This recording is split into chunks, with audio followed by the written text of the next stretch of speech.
ಕಲಬುರಗಿನಾಗ ಹಿಂದೂ ಮಹಾಗಣಪತಿ 21 ದಿವಸ ಮುಗಿಸ್ಕೊಂಡು ಇವತ್ತು ವಿಸರ್ಜನೆ ಮಾಡ್ತಾ ಇದ್ದು ಎಲ್ಲ ಕಲಬುರಗಿ ಜನತೆ ಎಲ್ಲ ಯುವಕರು ಬಹಳ ಖುಷಿಯಿಂದ ಇವತ್ತಿನ ದಿವಸ ಹಿಂದೂ ಗಣಪತಿ ವಿಸರ್ಜನೆ ಮಾಡ್ಲಿಕ್ಕೆ ಹೋಗ್ತಾ ಇದ್ದು ಎಲ್ಲ ಯುವಕರಿಗೆ ಹೇಳ್ತೀನಿ ಆರಾಮ್ಸೆ ಬಹಳ ವಿಜೃಂಭಣೆಯಿಂದ ಮಾಡಮ್ಮ ಅಂತ ಹೇಳಿ ಮತ್ತೊಮ್ಮ ಎಲ್ಲರಿಗ ಹಿಂದೂ ಗಣಪತಿ ವತಿಯಿಂದ ತಮ್ಮೆಲ್ಲರಿಗೆ ಅಭಿನಂದನೆ ಸಲ್ಲಿಸಿ ದೇವರು ತಮ್ಮೆಲ್ಲರಿಗೂ ಒಳ್ಳೇದು ಮಾಡ್ಲಂತಂದ್ರೆ ಹಾರೈಸಿ.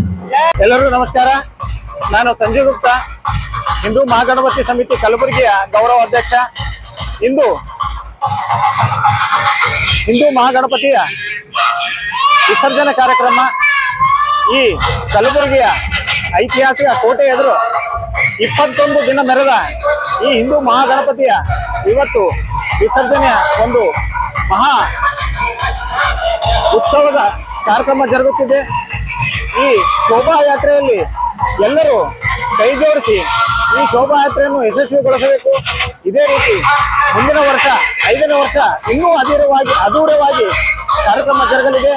ಈ ಹಿಂದೆ ಪ್ರತಿ ವರ್ಷ ಒಂದೊಂದು ಐತಿಹಾಸಿಕ ಚಟುವಟಿಕೆ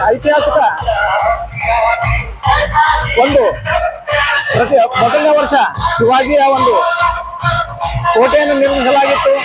ಅದೇ ರೀತಿ ಈ ವರ್ಷ ತಿರುಪತಿ ತಿಮ್ಮಪ್ಪನ ಒಂದು ಮಂದಿರದ ಒಂದು ರೂಪವನ್ನು ರೂಪಿಸುವ ಪ್ರಯತ್ನ ಮಾಡಲಾಗಿದೆ. ನಾನು ಮಲ್ಲಿಕಾರ್ಜುನ್ ಗಂಗಾ ಮಾತಾಡೋದು. ಕೋಟೆಯ ಹಿಂದೂ ಮಹಾಗಣಪತಿ ಶೋಭಾಯಾತ್ರೆ ಚೆನ್ನಾಗಿ ನಡೀಲಿ. ಆನಂತರ ಯಾವುದೇ ಗುಲ್ಬರ್ಗ ಜನ ಶಾಂತಿ ಪ್ರಿಯರು ಯಾವುದೇ ಇದ್ದರೂ ಆಗ್ಲಾರ್ದೇನೆ ಪ್ರೊಸೆಷನ್ ಮುಗಿಲಿ, ಟೈಮ್ನಲ್ಲಿ ವಿಸರ್ಜನೆ ಆಗಲಿ ಅಂತ ಹೇಳಿ ನಾನು 2 ಮಾತು ಮುಗಿಸ್ತೇನೆ.